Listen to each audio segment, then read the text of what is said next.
ਸੋ still ਅਗਰ ਤੁਸੀਂ ਮੈਨੂੰ ਜਿੰਨਾ ਕਿ ਮੈਂ ਡਾਂਟ ਖਾ ਕੇ ਆਇਆ ਉਹਨਾਂ ਤੁਸੀਂ ਮੈਨੂੰ ਪਿਆਰ ਦੇ ਦਿਓ ਤਾਂ ਮੇਰਾ ਹੌਸਲਾ ਵੱਧ ਜਾਏਗਾ, ਮੈਂ ਆਪਣਾ ਕੰਮ ਠੀਕ ਕਰ ਲਵਾਂਗਾ।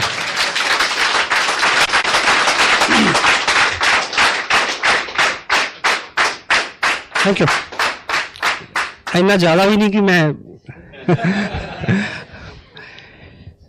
पंजाबी चल रही है, अच्छा पता नहीं मन करता। सो परिचय, मेरा नाम सतीश पंडित है और जो 30 तारीख गई है नवंबर की, इस 30 तारीख को मैंने 2nd एनिवर्सरी अपने इस बिज़नेस की सेलिब्रेट की है। 2 साल मेरे को इस बिज़नेस में हुए। बेसिकली जो मेरा प्रोफेशन है वो लैंडस्केप का है। बीइंग जर्नलिस्ट मैंने 11 साल काम किया और ईश्वर की बड़ी कृपा रही और बुजुर्गों का बड़ा आशीर्वाद रहा कि ज़िंदगी में वो सब अनुभव किए जिसको लेके आदमी के अंदर बहुत तलब होती है, ख्वाहिश होती है। मेरे पेरेंट्स ने, मेरे फादर ने स्पेशली मेरे को सबसे बड़ी जो चीज़ दी वो ये कि मेरे को गलतियाँ करने का पूरा मौका दिया। मेरे को पकड़ा नहीं, कहा नहीं कि ये कर और ये मत कर। सो वो आदमी का स्वभाव भी होता है कि वो अपनी गलतियों से ही सीखता है। सो अगर नाम चाहा तो नाम मिला, अगर काम चाहा तो काम मिला, अच्छा काम मिला। मैरिज हुई, my wife, I feel blessed जिस तरह की लेडी के साथ मैं रह रहा हूँ एंड उनके कॉपरेशन से इतना मैं सारा कर पाया हूँ क्योंकि 2 साल में मैंने काफ़ी काम किया है, ऐसा मेरा दिल मानता है। ये शूज़ जो मैंने अभी पहने हुए हैं और मेरा औसतन इन जूतों को मैं लगभग 19 घंटे पाँव में रखता हूँ। 5 घंटे मेरा पाँव से जूता उतरता है इन दिनों। तो अगर मैं घर से बाहर रहता हूँ तो उनकी कॉपरेशन है और she is working as an officer with the government. बच्चे हैं हमारे पास 2 और फैमिली में अधिकांश लोग जो हैं, क्योंकि बेसिक मेरा ओरिजिन पंजाब का है तो पंजाब में एक ट्रेंड रहता है बाहर सेटल होने का। फॉरेन में है ब्रदर। चलते चलते ये बिज़नेस रास्ते में आया। उस वक्त मेरे अपने बिज़नेस में प्रायोरिटीज़ मेरी वही थी और बड़ा कहना चाहिए शेड्यूल बहुत टाइट था। उसके बावजूद ये मालिक की नेमत और नेमत थी कि वो टाइम, वो वक्त, वो सब ईश्वर की कृपा ही थी कि मेरी समझ में आ गया कि इसको करना चाहिए। सो मैंने इसको किया। इस 2 साल में लगभग 14 लाख रुपया मेरे को आसियम बिजनेस से मिला। लास्ट पेड आउट जो है करीब 1,57,000 का एक मंथ का चेक है मेरा पिछला। और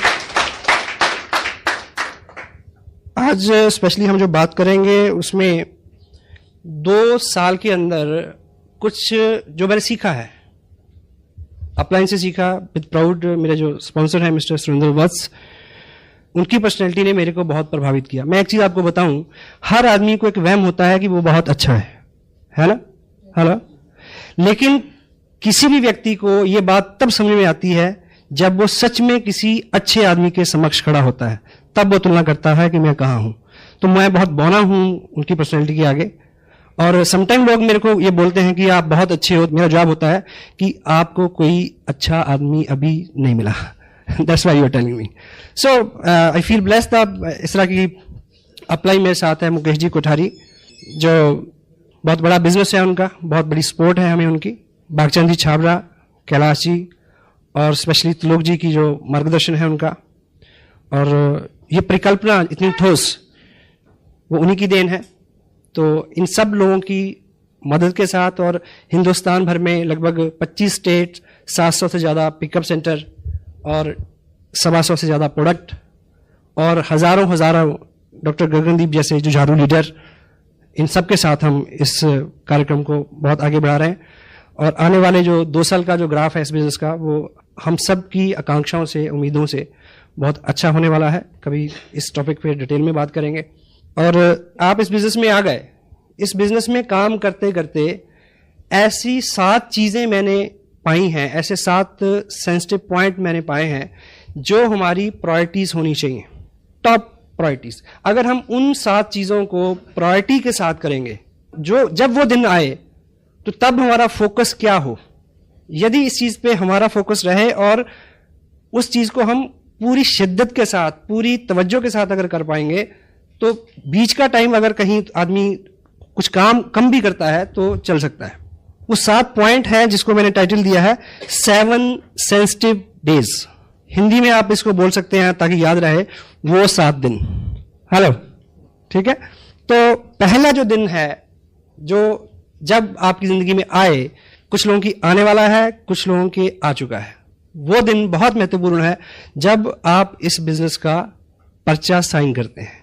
आप मुझे ये बताएं कि आपने ये बिजनेस शुरू किया, इस बिजनेस में बहुत कुछ मिलता है। जो लोग इसको साइन कर चुके हैं, आप सपोज करें कि एक आप छोटी सी दुकान खोलें कहीं, वो जो पहला दिन होता है जब उसका मुहूर्त आप करते हैं, वो कितना इंपॉर्टेंट होता है आपके लिए। आप एक बार नहीं 2 बार नहाते हैं उस दिन। हाँ जी, वहां जाने से पहले मंदिर जाते हैं, मुहूर्त निकलवाते हैं उसका, ठीक, और अपने मन में बड़ी उमंग, बड़ी श्रद्धा, बड़ा एक होप, कोई अपशगुन ना हो जाए उस दिन, इतने एहतियात, है ना। इन सब चीजों का कंक्लूजन लेके आप उस दिन शुरुआत करते हैं। कुछ ना कुछ धार्मिक अनुष्ठान करवाते हैं, कोई कस्टमर, स्पिरिचुअल कस्टमर, रिलीजन से जुड़ा हुआ कोई चीज, कोई पार्ट है, यानी एनीथिंग। तो सवाल यह है कि जब आप इस बिजनेस को साइन करते हैं, क्या तब इस तरह का भाव आता है? जनरली नहीं आता, क्योंकि हम इसको बिजनेस मान के साइन नहीं करते। शायद बाद में फील होता है ना। यदि आपने शुरू करना है तो आप, मेरी राय है कि इसको इस तरह से शुरू करें। हेलो, यदि कर चुके हैं तो कल मान लीजिए कि वो पहला दिन है, कल कुछ अलग से टाइम निकालें। अगर आपका चेक आ चुका है तो उसको किसी पवित्र जगह पे रखें, मालिक को उसमें हाजिर नाजिर करें। हेलो, वो हेल्प बिल्कुल फ्री है। हाँ जी, वो जो है आप सबकी अपलाइन की भी अपलाइन है। हेलो,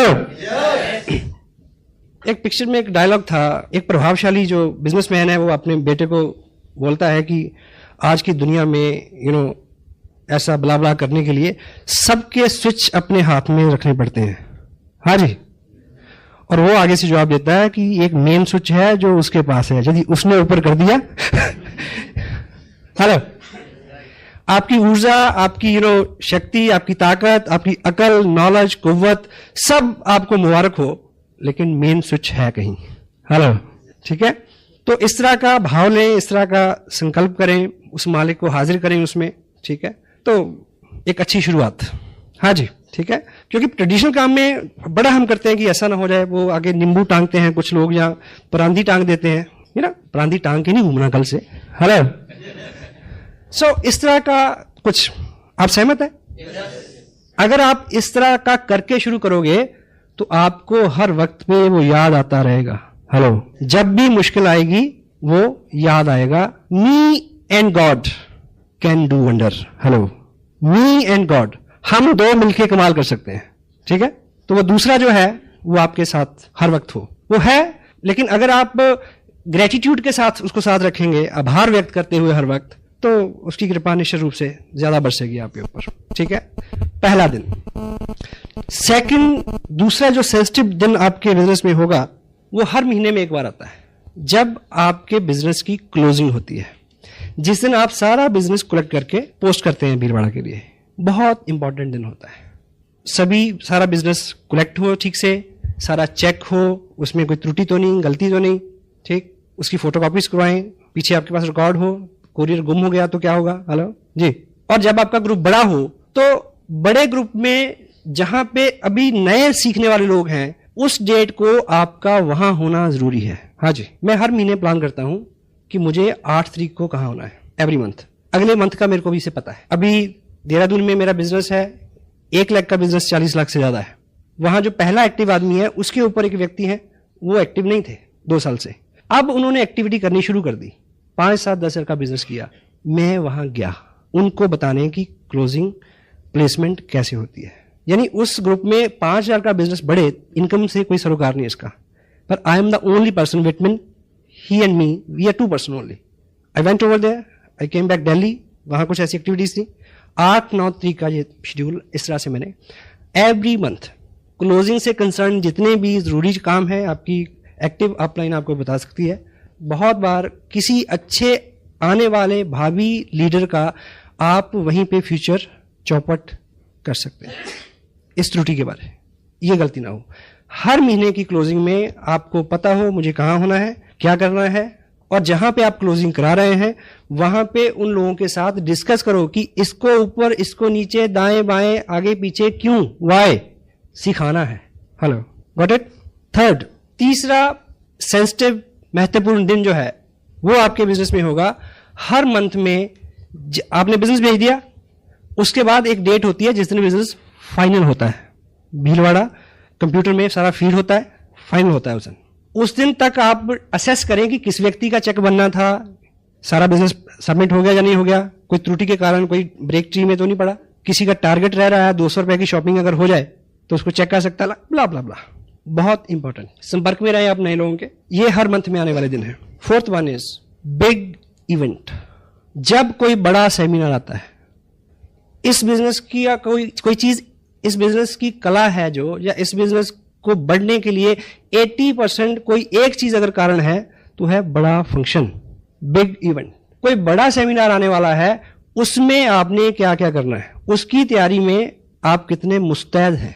और सपोज जैसे 2 जनवरी को करनाल में और 30 जनवरी को लुधियाना में सेमिनार है, ठीक, आपने भी जाना है, मुझे भी जाना है।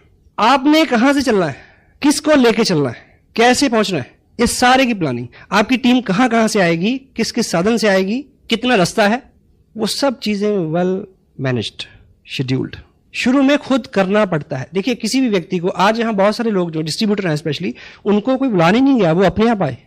शुरू में एक आम व्यक्ति को उसको आदत में लाना है, सिस्टम में लाना है, बाद में वो सिस्टमाइज हो जाएगा खुद। बच्चे को जैसे पहली बार स्कूल भेजते हैं तो क्या बोलते हैं उसको, टिफिन खाना, टॉफी खाना, मैडम झूला जलाएगी, पापा लेने आएंगे, हेलो, ऐसे बोलते हैं।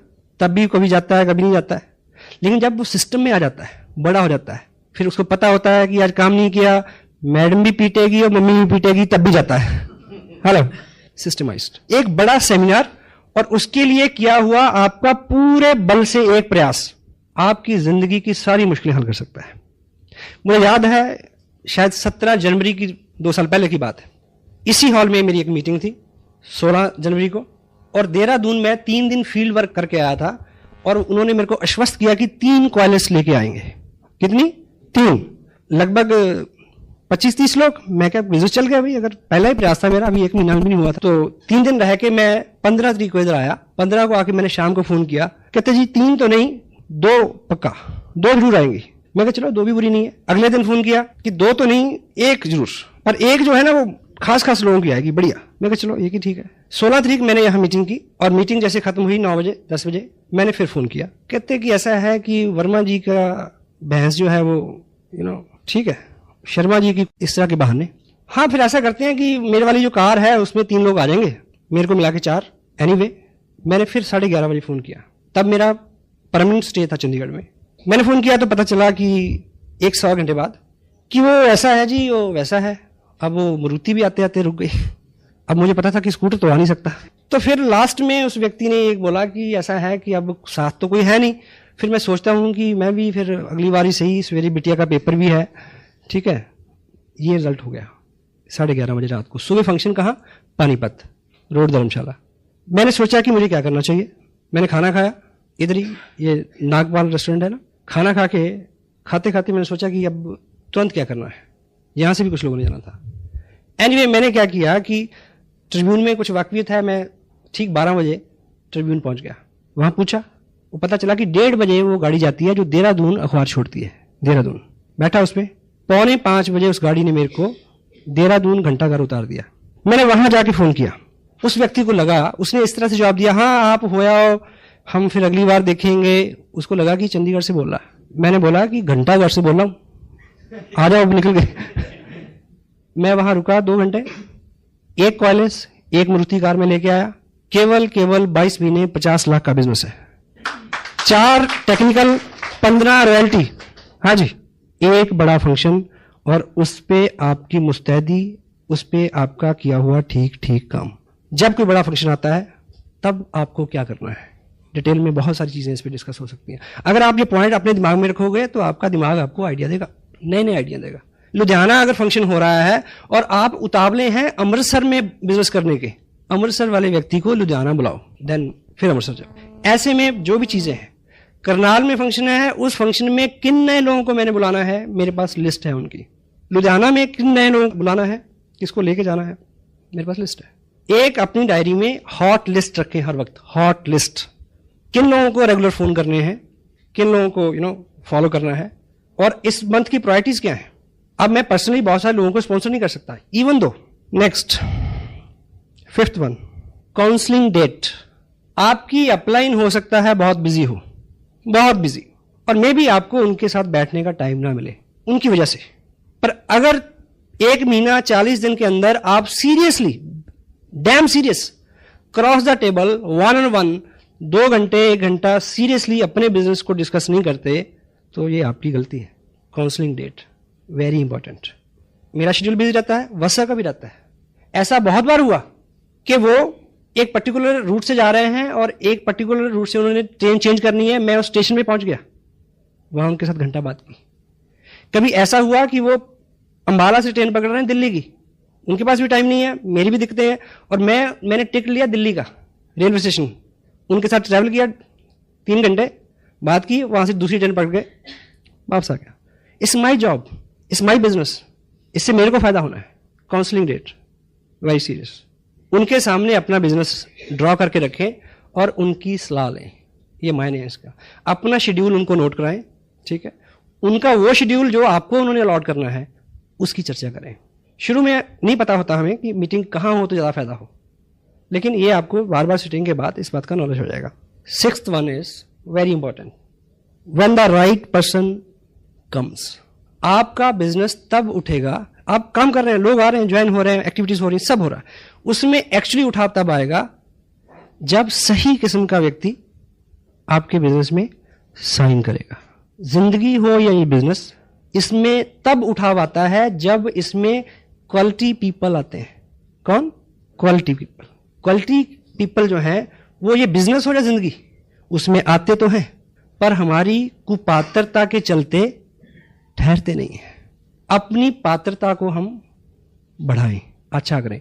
जब राइट पर्सन आपके बिजनेस में आए, मान लीजिए आपका बड़ा ग्रुप भी है, आप मीटिंग लेने गए, उस मीटिंग में एक व्यक्ति ऐसा आपने आइडेंटिफाई किया, आप बीइंग लीडर आपने आइडेंटिफाई करना है, उनकी एक्टिव अपलाइन को रेफरेंस देना है, खुद उसको संभाल करना थोड़ा। जो भी मजबूत व्यक्ति होगा वो आपको उतना कष्ट भी दे सकता है। हाँ जी, पोटेंशियली आदमी तो देगा। एक शेर है उर्दू का, जिन चिरागों को हवाओं का कोई खौफ नहीं, उन चिरागों को हवाओं से बचाया जाए। अमानी क्या है? डायरेक्टली रिलेट नहीं करेगा इस बात से, पर इसको समझे क्या कहना चाहता है शायर। जिन चिरागों को हवाओं का कोई खौफ नहीं, उन चिरागों को हवाओं से बचाया जाए। यानी जिनको खौफ है, जो कमजोर हैं, वो तो जैसे हवा चलेगी बुझ जाएंगे। जो बेखौफ हैं, यानी जो ताकतवर हैं, हवा चलने से वो आग लगा देंगे, उनको बचाने की जरूरत है। सो जो ताकतवर व्यक्ति है, जो पोटेंशियल पर्सन है, जब वो आपके बिजनेस में आता है तो उसकी संभाल जो है बहुत जरूरी। वो आपको हार्डशिप दे सकता है, सहमत है आप? और पोटेंशियल पर्सन जो होता है उसके साथ व्यवहार को लेके, काम को लेके, सब चीजें बहुत सदी हुई होनी चाहिए। और ऐसे व्यक्ति के आगमन पे अपनी अपलाइन को काउंसिल करें, उनकी हेल्प लें। मे बी तब आपका स्टेटस उस दर्जे का ना हो, मे बी आपकी पर्सनैलिटी अलाइज ना करती हो वहां पे, may be, then take proper help, उसकी संभाल। Got it? यस। और अपने ग्रुप में हमेशा इस चीज को कोशिश करें आइडेंटिफाई करने की, कौन लोग आ रहे हैं, कैसे लोग आ रहे हैं, किसका क्या बैकग्राउंड है, किसका क्या एक्सपीरियंस है, ठीक है। कोई आदमी अच्छे से काम कर रहा है, मे बी आपका एक डिस्टेंस ग्रुप हो यहाँ से 200 किलोमीटर दूर, वहां पे औसतन 30-40 हजार का बिजनेस आता है, ठीक है। आप उसको वॉच करें, कभी चेक करें कि एक महीने एक ही व्यक्ति ने 20-25 लोगों को ज्वाइन कराया, ये घंटी है, हेलो, अलर्ट हो जाए वहां पे। अगर उस व्यक्ति को संभालिए, क्योंकि जो लोग 40 हजार का बिजनेस आपको भेज रहे हैं पिछले 6 महीने से, वो यूजर है, हेलो, वो कस्टमर है, अल्टीमेट पर्सन नहीं है। जब इस तरह की घटना हो, इस तरह का सूचना आए, तो उसको आप कहीं भी बैठे हैं, आप काउंसिल करें अपलाइन से कि उसको किस तरह से हैंडल करना है। डॉक्टर गगनदीप सिंह जी का बिजनेस सबको अच्छा लगता है ना जी, हेलो। और ऑफ कोर्स वो मेरे ग्रुप में है, 4 महीने में 12 लाख का बिजनेस है, पर मैं और मेरा भगवान जानता है कि मैंने उन्हें किस तरह से हैंडल किया है। हाँ जी, पूछ लेना कभी। पोटेंशियल पर्सन सबसे, इसको नंबर 7 पे इसलिए रखा है कि ये खास चीज है इसमें, नहीं ये तो आप वैसे भी नहीं बोलेंगे। 7th one is when you get reverse then you expect. जब आपको चलते चलते वो मिले जो आप नहीं चाहते। हाँ जी, विपरीत स्थिति जब आए, ये 7वां दिन है, ये महीने में 1 बार आ सकता है, महीने में 2 बार आ सकता है, और एक दिन में 7 बार भी आ सकता है, नो प्रॉब्लम। जब आपके सामने रिवर्स परिस्थितियां आ जाएं, आप जो उम्मीद करते हैं उससे उलट हो, वो सबसे सेंसिटिव पॉइंट है। The time when you feel कि यू शुड क्विट। जब आपको लगे कि आज के बाद शायद, जैसे मेरे को 3:45 ऐसा लग रहा था जब मैडम आई और मुझे याद था कि ये 7वां दिन है, होशियार हो जाओ। क्योंकि ये एक बुक है, मैंने स्पेशली यहां रखी, मेरा चीज किसने हटाया। देखिए जिस तरह की किताबें हमारे सिस्टम में अवेलेबल हैं, टन्स और बुक, टन्स ऑफ मटेरियल, कई टन किताबें हैं वर्ल्ड वाइड, इससे मेलजोल खाती। सबसे यूनिक किताब है मेरा चीज किसने हटाया। बिल्कुल अलग तरह की किताब, अलग तरह का स्टफ है इसमें। और इसमें इसका जो प्रेफेस है, जिसमें इसकी इंट्रोडक्शन कह लीजिए, जहां उस राइटर का एक छोटा सा मैसेज, जीवन कोई सीधा या आसान गलियारा नहीं है जिसमें हम उन्मुक्ता से बिना रुके हुए चले जाएं, बल्कि गलियारों की एक भूल भुलैया है जिसमें हमें अपना मार्ग खोजना पड़ता है। कई बार हम भटक जाते हैं, दुविधा में होते हैं और अंधी गली में रुक जाते हैं, परंतु हमेशा यदि हमें आस्था है, ईश्वर हमारे लिए द्वार खोल देगा। गौर से सुने, परंतु हमेशा यदि हमें आस्था है, ईश्वर हमारे लिए द्वार खोल देगा। शायद वह द्वार नहीं जिसके खुलने की हमने कल्पना की थी, परंतु वह द्वार जो हमारे लिए अत्यंत अच्छा सिद्ध होगा। विपरीत स्थिति क्या होती है कि हमें ये उम्मीद थी कि मैं 500 किलोमीटर चल के आया और इस व्यक्ति को ज्वाइन करना चाहिए था, हाँ जी, पर ईश्वर की इच्छा नहीं थी कि ये ज्वाइन करे, क्योंकि उसकी इच्छा उससे भी अच्छा रास्ता खोलने की थी आपके लिए। एपीजे अब्दुल कलाम साहब देहरादून आए थे पायलट बनने के लिए, काम नहीं बना उनका, फेल हो गए। हरिद्वार में रुके, एक बाबा के पास गए तो उन्होंने बोला कि आप निराश नहीं हो, ईश्वर ने शायद आपके लिए इससे अच्छा कुछ सोचा है। सही है गलत है? तो ऐसी बहुत कई बार आपके सामने ये स्थितियां आएंगी जब जो आपने एक्सपेक्ट किया हो, जो आपने उम्मीद की हो, उससे बिल्कुल रिवर्स सिचुएशन होगी, और उस सिचुएशन में आप किस तरह से रिएक्ट करते हैं, किस तरह से व्यवहार करते हैं, उसका बहुत बड़ा सरोकार असर होगा आपके फ्यूचर के ऊपर। बिजनेस स्कूल ये किताब है, ये मेरे को बड़ा अच्छा लगा, लकीली कि मैंने इसको लगभग 2.5 साल पहले पढ़ा था। रॉबर्ट कियोसाकी, इनका जो मानना है कि MLM जो है वो एक वरदान है, एक ब्लेस है जिंदगी के बारे में बहुत कुछ सीखने के लिए। और ये व्यक्ति खुद जो है नेटवर्किंग नहीं करते। उन्होंने बोला कि मेरे को, उनको एयरफोर्स में उन्होंने कई लड़ाइयां लड़ी उस टाइम की, कहते कि मेरी ट्रेनिंग उस वक्त हो गई कि जब एक ही सेकंड में डिसीजन लेना था। हाँ जी, जब आप पायलट कैसे डिसीजन लेता है, तो आदमी के साथ जिंदगी में जो डिसीजन होते हैं, छोटे बड़े डिसीजन, वही पे करते हैं। आदमी की पूरी जिंदगी में सिर्फ एक फलसफे पे आदमी फेल है, क्या? कि यदि वो ये जान जाए कि मुझे कहां समझौता करना है और कहां संघर्ष करना है। आदमी बहुत बार ऐसी गलती करता है, वहां समझौता कर लेता है जहां संघर्ष करना चाहिए होता है, और वहां संघर्ष करता रहता है जहां समझौता करना चाहिए था। ये कह के कि छोड़ो, जाने दो। हेलो, ये चीज आप इस बिजनेस में सीख सकते हैं। जिंदगी भूल भुलैया है, जिंदगी 80-20 है, 80% विपरीत है, 20% है। लेकिन मैंने एक जगह पढ़ा कि life is school to learn how to stay with the challenge with the dignity. यानी जिंदगी एक स्कूल है, ऐसा मैंने पढ़ा।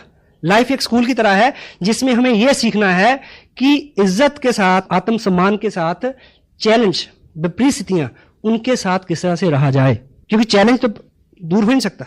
हेलो, स्थिति दर स्थिति दूसरा चैलेंज, मेरे साथ मेरे बराबर का चैलेंज, आपके बराबर आपके बराबर का चैलेंज, डॉक्टर मनमोहन सिंह के सामने उनके बराबर का चैलेंज, बुश के सामने उसके बराबर का चैलेंज। हाँ जी, ठीक जा रही है अपनी बातचीत? हेलो, ये चीज जो विपरीत और संघर्ष की बात है, जहां पे आपका दम लगता है, जोर लगता है, जब कोई पोटेंशियल पर्सन आता है वहां भी ये स्थिति आती है, और जब आप ग्रो कर रहे होते हैं तब ये स्थिति और ज्यादा गंभीर होती है, क्योंकि जब ग्रोथ होती है, हाँ जी, तो दर्द होता है। कामयाबी हमेशा दर्द के साथ ही आती है। ग्रोथ, दर्द, एक ही बात है। जब दर्द हो तो सोचो कुछ नई चीज, कोई नई उत्पत्ति होने वाली है। सफलता की ये आदत है कि वो दर्द की कोख से जन्म लेती है, आराम की कोख से नहीं। और जो ग्रोथ का दर्द होता है वो एक बार होता है, और वो दर्द ना सहने की स्थिति में जो पश्चाताप का दर्द होता है वो सारी उम्र सताता है फिर। और तय करें कि दर्द एक बार सहना है, एक ही बार सहना है, मैं दूसरा पूछता ही नहीं। यस? तो when ever you feel tough time, जब आप विपरीत स्थितियों में जी रहे हों, जब सामने से चैलेंज आए, पर्सनली आई फील ब्लेस्ड कि मेरे सामने है, आज भी है, उस तरह के नहीं जिस तरह के आपके सामने है, मेरे सामने अलग तरह के, ताकि मैं सीख सकूं। ईश्वर कमजोर आदमी को मुश्किलें देता है, इसलिए कमजोर आदमी को मुश्किलें देता है, क्यों? ताकि वो मजबूत हो जाए। मजबूत आदमी को इसलिए मुश्किलें देता है ताकि वो महान हो जाए, और महान आदमी को मुश्किलें इसलिए देता है ताकि उसको याद रहे कि मेन स्विच मेरे हाथ में है, तू इंसान है। हेलो। तो ये तो चलता रहेगा। अगर आप अच्छी और बड़ी ख्वाहिश रखते हैं, बड़ी सक्सेस की कामना रखते हैं, तो बड़ी मुश्किल के लिए तैयार रहें। वो जब आएगी आपको पहले से थोड़ा ऊपर खड़ा करके जाएगी। देखिए, ये मैं 7 डेज की जहां तक बात करता हूं, वो तो वैसे तो कभी भी शुरू में, लेकिन जब आप प्रोग्रेस कर रहे हैं, बिजनेस बढ़ रहा है, उस वक्त की जो चैलेंज है, मे भी कोई ऐसा अभाव हो, ऐसी कोई कमी आपके पास आ जाए, मे भी साधन की कमी है, मे भी टाइम की कमी है, मे भी कोई चीज, तब आप सोच सकते हैं कि टफ टाइम है। अभाव जो है, अभाव बहुत बुरा है, पर अभाव बहुत जरूरी है। हाँ जी, आप और मैं सब इस हॉल में इस समय इसलिए बैठे हैं कि कोई कमी है। हाँ जी, अभाव जो है, अभाव नहीं हो तो आदमी काम क्यों करे? अभाव पहला कारण है जो आपको गतिशील करता है। और वैसे भी ऐसा माना गया है कि सफलता जो है वो बहुत चतुर होती है। उसको अधिकांश स्थितियों में किसी व्यक्ति को तब नीचे गिराने में बहुत मजा आता है जब वो उसके पास पहुंच नहीं वाला होता है। अधिकांश लोग ज्ञान, अनुभव, जो साधन, इन चीजों के अभाव में नहीं हारते, इसलिए हारते हैं कि जीतने से पहले घुटने टेक देते हैं। यूं भी जिंदगी एक क्या है, एक इंग्लिश में एक कोट भी है, success is a journey not destination. एक शेर भी है, मेरी जिंदगी एक मुसलसल सफर है, जो मंजिल मिली तो आगे बढ़ा दी। हाँ जी, जिस टॉपिक में मैं बात कर रहा हूं, 7th वन इज विपरीत स्थितियां। जहां पे आके हम रुक जाते हैं वो बड़ा सेंसिटिव मोड होता है। इस किताब के हवाले से मैजिक ऑफ थिंकिंग, बड़ी सोच का बड़ा जादू। जब हम हारते हैं तब हम किस तरह से सोचते हैं, इस बात पे निर्भर करता है कि अगली बार आप कितनी देर में जीतोगे।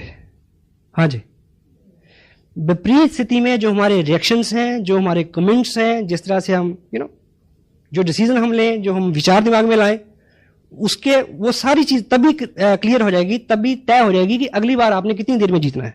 जितना गलत, जितना रिवर्स आपका रिएक्शन होगा, अगली जीत आपकी उतनी दूर हो जाएगी। मे भी कोई विपरीत स्थिति ऐसी हो कि आप बहुत सारा काम करें और आप अपनी अपलाइन से मिलें, आपके मन में हो कि वो जो आपकी अपलाइन है वो सज्जन बहुत खुश होंगे और वो शायद रिस्पॉन्ड ही ना करें। हाँ जी, आप सोचेंगे छोड़ो यार, ऐसे बिजनेस की ऐसी तैसी नहीं करते। कोई गलत कमेंट, क्योंकि ह्यूमन है, इंसान है, हर आदमी सीख रहा है। मुझे याद है, मैं पहले 90 दिन में मेरी रॉयल्टी हो गई। मैं उम्मीद करता था कि वाह बल्ले बल्ले हो जाएगी, ट्रॉफी का जब फंक्शन होगा। मुझे जब ट्रॉफी मिली तो उस मीटिंग में 55 लोग थे। मैं बड़ी उम्मीद करता था कोई ताली बजाएगा, किसी ने नहीं बजाई। हाँ जी, that could be reverse day for me, that may be 7th day for me। हाँ जी, और जिस महापुरुष ने मेरे को ट्रॉफी दी, अगले महीने उन्होंने बिजनेस छोड़ दिया। कैसा लगा होगा? 7th day. खून पसीना एक करके एक पहले व्यक्ति को रॉयल्टी पे पहुंचाया एक बड़ी लेग में, अगले महीने ही क्विट्स छोड़ दिया। दूसरे महीने उससे नीचे वाले को पहुंचाया, तीसरे महीने ही क्विट्स। अपने अपने कारण, ये सब रिवर्स है। आप किसी फंक्शन में जाएंगे ये बड़ी उम्मीद लेके कि ऐसा ऐसा ऐसा ऐसा होगा, बड़े अच्छे अच्छे ख्वाब ख्याल आपको आएंगे, और वहां विपरीत स्थिति होगी। वो दिन होगा 7वां दिन, सेंसिटिव डे। मैं ख्यालों ख्वाब की महफिलें न बेकदरे शौक सजा सका। मैं ख्यालों ख्वाब की महफिलें न बकदरे शौक सजा सका, तेरी एक नजर के साथ ही मेरे सब इरादे बदल गए। रिवर्स हो सकता है। मुझे याद है फंक्शन था इधर कुरुक्षेत्र में नाइट का, बिग शो, देहरादून से एक अपने मित्र हैं, रॉयल्टी में हैं, तब उन्होंने पहली बार कई महीने के लगातार संघर्ष के बाद पहली बार 1,15,000 का बिजनेस किया था कि बहुत सारे लोगों को लेकर आया हूं, ट्रॉफी मिलेगी। मैं सिंह साहब की बात कर रहा हूं जिनका आप डांस देखते हैं। लेकिन वत्स साहब ने उनको बताया कि मेरे पास जो लिस्ट पहुंची है कंपनी से अचीवर्स की, उसमें आपका नाम नहीं है, क्योंकि किसी वजह से आपका 5,000 का बिजनेस, उसमें कोई करेक्शन थी, कोई भी कारण था, वो टारगेट पूरा नहीं हुआ। मैं उनके साथ खड़ा था, मुझे धक्का लगा, पर उन्हें नहीं। उन्हें पता था कि ये वो 7वां सेंसिटिव दिन है। अब रॉयल्टी पे बहुत बड़ा बिजनेस है। रॉयल्टी, ट्रॉफी, ये सब जो चीजें हैं, आदमी के मन में बड़ी गुदगुदी होती है इसको लेके, होती है ना, होनी भी चाहिए। पर ये सम्मान जो है, सम्मान के साथ एक ही प्रॉब्लम है, ये जितना लेने जाओगे उतना दूर भागेगा। और सम्मान वैसे भी व्यक्ति का नहीं होता, उसके काम का होता है। इसलिए काम पे ध्यान दें, सम्मान आपको ढूंढता फिरेगा।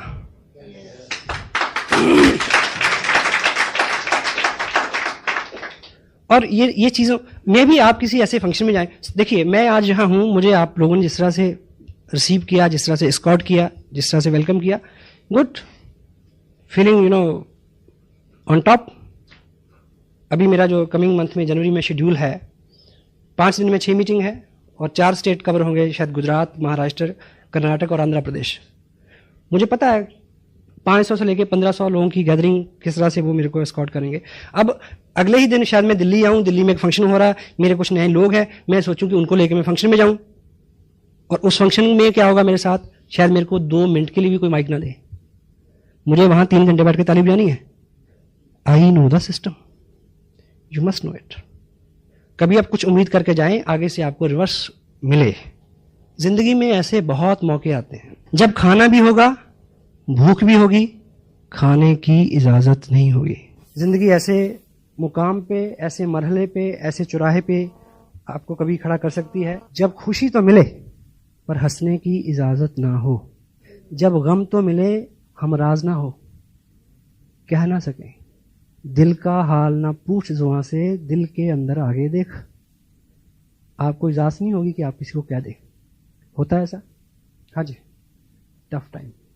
बहुत बार आपको ऐसे फैसले लेने होंगे जब बिल्कुल ये 2 दिन जो मैंने इधर बिताए हैं, इनको जिस तरह से मैंने प्लान किया था, हेलो, ये बिल्कुल उसके विपरीत रहे। मेरा बर्थडे भी था, मेरे पेरेंट्स इस टाउन में आए हुए हैं, मेरे बच्चों के साथ प्रोग्राम था यहाँ 2 दिन, उनकी शॉपिंग का भी, उनको घुमाने का भी। 8 महीने से मैं डेट दे रहा हूँ उनको, हेलो, थोड़ा और सही है। अब जब सब चीज़ें पीक पे आई तो अचानक सर्कमस्टांसेस बदल गए। मुझे 7वां दिन है, सेंसिटिव है।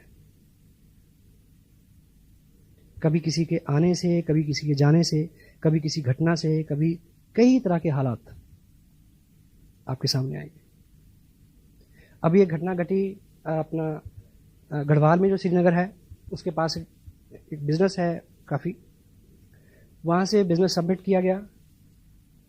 कोरियर से जब आएगा तो कोरियर कैसे आएगा, बस में आएगा, तो बस खाई में गिर गई और वो कोरियर का बैग जो है वो 10-15 दिन बाद ट्रेस हुआ, यानी अगले महीने में भी कोई वो सबमिट नहीं हुआ।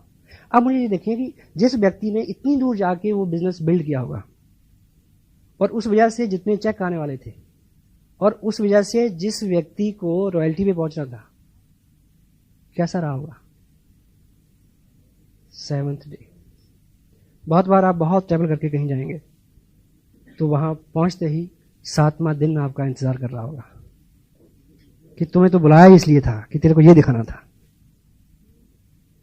ये बिजनेस कतई तौर पे अलग नहीं है हमारी जिंदगी से। हम अपने जीवन में जो कर रहे हैं और जिस तरह के अनुभव, क्योंकि जब जीवन में होता है तो हम उसको नियति मानते हैं, मालिक की मर्जी मानते हैं। जब इस बिजनेस में कुछ होता है तो हम दोष देते हैं इसको उसको। वर्चुअली क्या होता है, वर्चुअली तो दर्द हो रहा होता है। डिप्रेशन में आदमी ज्यादा कंफर्टेबल फील करता है। बेचारगी में मुब्तला होना आत्मदया कंफर्ट जोन है। विपरीत स्थिति में खड़े रहना, this is what you need. ठीक है, मुझे याद है कि जिस महीने मैंने ये बिजनेस साइन किया उस महीने एक मैं और चीज बताऊंगी, ऐसे कई मौके आए पिछले 10-11 साल की लाइफ में। जब कोई महत्वपूर्ण काम मेरे को पड़ा या मेरे ऊपर कोई इस तरह की दिक्कत आई एडमिनिस्ट्रेशन से रिलेटेड, बीइंग जर्नलिस्ट मैंने उन कामों को टेलीफोन पे करवाया। लेकिन लास्ट टाइम एक ऐसी घटना घटी कि वो काम होना ही नहीं है, बस ये हो गया। और प्रयास करने के बाद मैंने अपने घर में मिसेज को ये समझाया कि अब ये उस मालिक की इच्छा है, इसमें कुछ होगा। और हमने ये फैसला लिया कि हमें उसकी रजा में चलना है। वो दिन था मेरी मिसेज की पोस्टिंग, जिससे मेरा टोटल बिजनेस डिस्टर्ब हुआ, बिल्कुल ऑपोजिट हो गया। लेकिन जब हम उस टाउन में गए, ट्रक में सामान गया, जिस कार में हम गए उसके ड्राइवर ने मेरे को आरसीएम बिजनेस की थोड़ी थोड़ी इन्फॉर्मेशन दी। वो जो ट्रैवलिंग थी, वो जो पहला दिन वो मेरा इंतजार कर रहा था वहां पे। I got that bless from that town.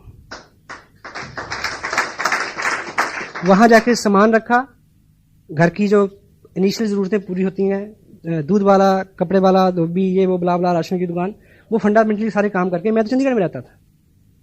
दूसरे ही दिन जब मैं केबल ऑपरेटर के पास केबल कनेक्शन के लिए गया तो बस साहब मेरे को मिले, उन्होंने मेरे को इस बिजनेस की कामयाबी का करेक्शन दिया। इस किताब का अगर मैसेज आपने, मेरा चीज किसने हटाया, क्या मैसेज है कि जिस दरवाजे को आप खोलने के लिए परेशान हो, हेलो, मे बी उस कड़े वक्त में, मे बी उस सेंसिटिव टाइम में ईश्वर आपके लिए कुछ इससे बढ़िया परोस रहा हो। मेरा खस्म है बहुता डाडा, मैनू हथ लगावी ना, पछतावे दी गुंजाइश रवे ना, ऐसी पुल कर जावी ना। वो बहुत डाडा है, वो मेरी फेवर में है, मैं ये कहना चाह रहा हूं, पर हम उसकी फेवर लें all the time. His super duper upline. एक लड़का जिसके पास रोजगार नहीं था, उसने पेपर में एक ऐड देखा कि उस टाउन का जो बस स्टैंड है उसमें जो टॉयलेट होता है, उस टॉयलेट पे अटेंडेंट की एक पोस्ट खाली है, जिसको बोलते हैं लू अटेंडेंट। उसने वो ऐड पढ़ा और उत्साहित हुआ और वो वहां गया। तो वहां उसका इंटरव्यू हुआ, यस हुआ कि आप काबिल हो, कर सकते हो। तो उसके सामने एक फॉर्म रखा गया कि इसमें साइन करो ताकि आपको जो नौकरी दे दें। तो उस लड़के ने क्या जवाब दिया कि मुझे साइन करना तो आता नहीं। तो सामने से जवाब क्या आया कि फिर ये नौकरी आपके लिए नहीं है। वहां से जवाब हो गया। जब वो वापस आया, रास्ते में आते हुए कोई फ्रूट वाला था, उसको उसने हेल्प किया फ्रूट रखने, साफ करने में। वहां से उसका रोजगार शुरू हो गया, एक फ्रूट विक्रेता का हेल्पर के नाते। फिर वो उस बिजनेस में आ गया, फिर बड़ा बिजनेस हो गया, फिर उससे भी बड़ा बिजनेस हो गया। साल बीते, एक दिन ऐसा टाइम आया कि वो दुनिया के नामी ग्रामी एक्सपोर्टर्स जो थे फ्रूट के, उनमें उसका स्थान था, बहुत बड़ी कंपनी। तो एक बार किसी बहुत बड़े बैंक के साथ उनका कोई कॉन्ट्रैक्ट होना था, तो वो अपनी मिसेज के साथ उस बैंक में गया और मैनेजर ने उसके सामने कुछ पेपर रखे। तो मैनेजर को पता था उसका स्टेटस क्या है, तो उन्होंने बोला कि साइन करना तो मेरे को आता नहीं। मैनेजर ने बोला कि तुम्हें साइन करना नहीं आता और तुम यहां तक पहुंच गए, तुम सोचो अगर तुम्हें साइन करना आता होता तुम कहां होते। कहता पता है, बस स्टैंड पे, लूट एंड पे।